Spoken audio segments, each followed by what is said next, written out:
দেখো বন্ধুরা, কালকে মোমো বানিয়েছিলাম, তো এতগুলো মোমো থেকে গেছে। দেখো কতগুলো মোমো থেকে গেছে। তো আজকে ভাবছি এটাকে তেলে দিয়ে ফ্রাই মোমো বানিয়ে নেবো। তো চলো দেখা যাক কি হয়। তো প্রথমেই কড়াই তেল দিয়ে নেব। তেলটা গরম হয়ে গেছে, এবার মোমোগুলো একটা একটা করে দিয়ে দেবো।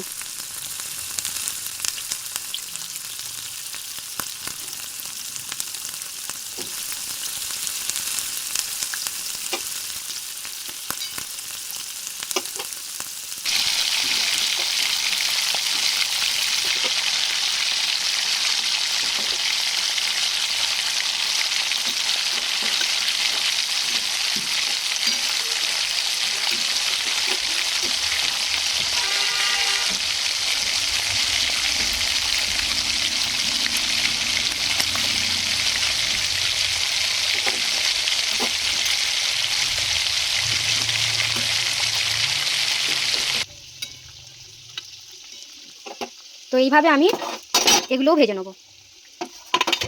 তো হয়ে গেছে, আমি এবার এগুলো তুলে নেবো।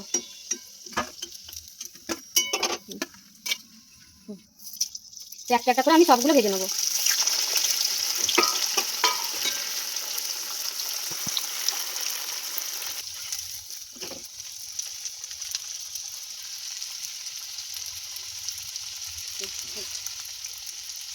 তো দেখো এইগুলোও হয়ে গেছে, তুলে নেবো আমি।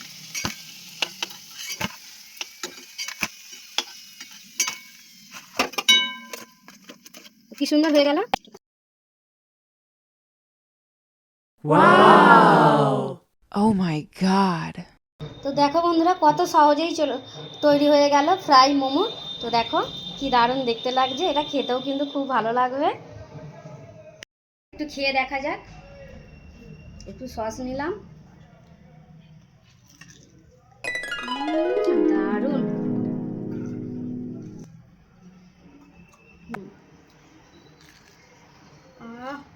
দারুণ খেতে লাগছে বন্ধুরা। তো এইভাবেই বানিয়ে নিও, হেভি লাগবে খেতে। তো আমার রেসিপিটা ভালো লাগলে লাইক কমেন্ট শেয়ার করে দিও, আর একটা সাবস্ক্রাইব করে দিও। নমস্কার।